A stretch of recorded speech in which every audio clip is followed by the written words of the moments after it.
Firewall. So this is the bead rolled LS Fabrication Firewall. You can buy it as kind of a two-piece kit. I bought it a long time ago when I started the truck, so I'd have everything ready. As you can see, it's kind of been sitting. Took me a bit to get to this part, but anyway, now that it's kind of mocked up there, the old firewall isn't cut out yet. That's still in. There it is there. But I kept it in so I can mark the template that I'm doing right now where the brake booster and stuff is. But now that I got it kind of in and marked out, you know, it's going to be cut a 1/2 inch in, so it's got a gap so I can weld all in there. But I don't know what happened. The firewall doesn't fit. As you can see, the angle's completely off. This one here is overlapping, and I've switched them either side. I don't have them on the wrong side. I obviously checked that. I don't know what happened. I don't know if they maybe gave me 2 lefts or 2 rights, or maybe you're supposed to modify it. I thought that you kind of just bolt them up. But the biggest issue is where the bump is here and here. See, if I were to weld that on right like that, there is a massive gap all the way around. And the only way to fix that is to obviously hammer and dolly all this. So it's not necessarily a bolt-on. And for me to do all this work, you know, and make it work, this, for instance, won't look good at all. I can't do that. So here is the now glorified template. I'm just using this as a template, very expensive one. And I got my 18 gauge over there, some extra pieces.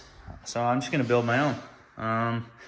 I'm gonna make it a perfect fit all the way, so it's perfect. I got my marks here, how to change it. I got my angle finder here, so I can make a perfect contour. Yeah, I'll use that, and then I'm gonna probably get rid of the bead roll design. The brake booster sits here, and that was, this would be in the way anywhere where the bolts would go. It'd still look okay, but I'm gonna probably bead roll a nice square in right where the booster goes. So I think I might as well just do it right, just so it's absolutely perfect. It won't take long to use these as templates and cut out new ones. So that's where I'm at. I'm gonna start making this template and then get cutting. Okay, that's the template. I'll be able to pull it off and literally just trace it on a new piece of 18 gauge.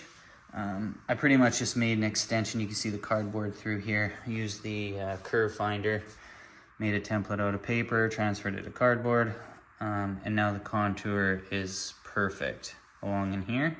It used to come on an angle like that, and here I ground it off.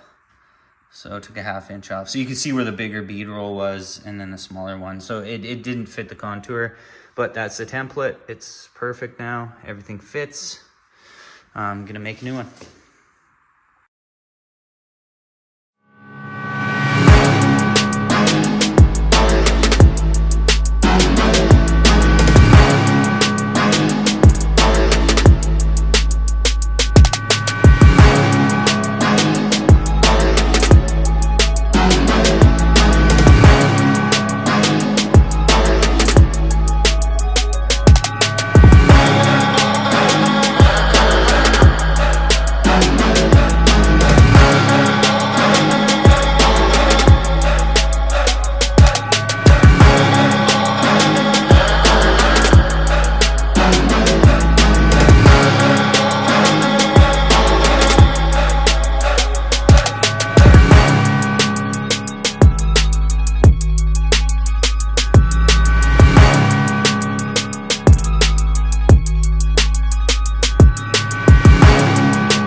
cut out the old Firewall, I cut out the braces as well. There's 2 braces in there. And then Chuck actually bent up some new metal braces. So those are perfect. And those got installed right in here. So we put 4 of them in all the way across, and then punched holes where I'm just gonna do a little fill weld in there so the Firewall's right to the brace, nice and secure.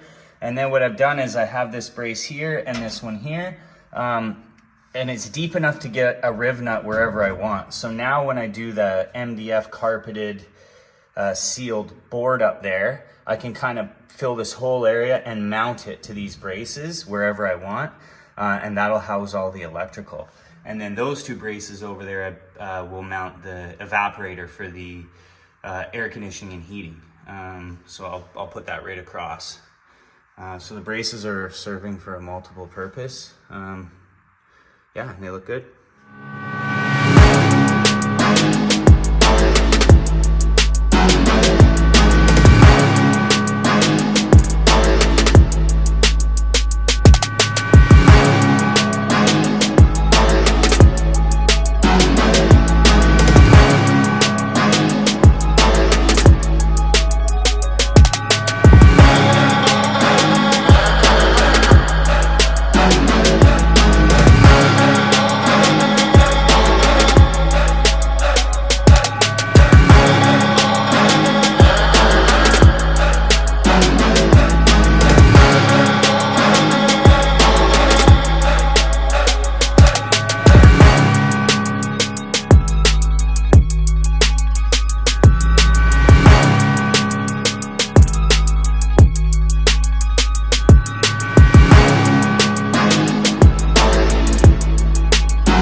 Trailer's loaded, strapped down.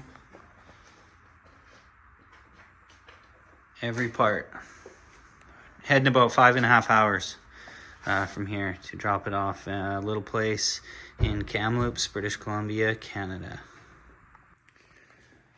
Okay, I like to be organized, so I made my painter a book. Put all my renderings in there so you can get a good idea on what I'm going after for the interior colors, on what panels to paint, the small shroud around the seat. And then I made a list with every part, location, photo of the part, what color it is, the priority on when it needs to be done, since I'm going to have to make a couple trips up there. Anything red's urgent. Yeah, I've made an entire index for all parts. Notes about them, if there's any dents or areas I struggled with, maybe for a bit of welding, extra work in some areas. Priority levels. Original rendering in case he has to see the truck put together. Concept of an example of the high gloss white I'm going for. And the powder coat information that I'm using so he can match the powder coat color to the body color. So might be a little dorky, but I think, I don't know, if somebody gave me that, I'd be pretty happy to have all the information I needed. All the other parts are ready for powder. They're all labeled, ready to go. Truck is ready, frame's ready to be painted, and right here is a blow-up paint booth that is gonna go right in here. That's all getting powdered. So there isn't much painting to do, just essentially the frame, the rear end down here, and the box that I built, the bed race, that's all ready to go. And of course the motor, which is sitting right here. So my job is to paint all of these, powder all the parts while the truck's getting done, and that's that. So show you some progress on the paint next video. Taking off in a couple days, drop truck off.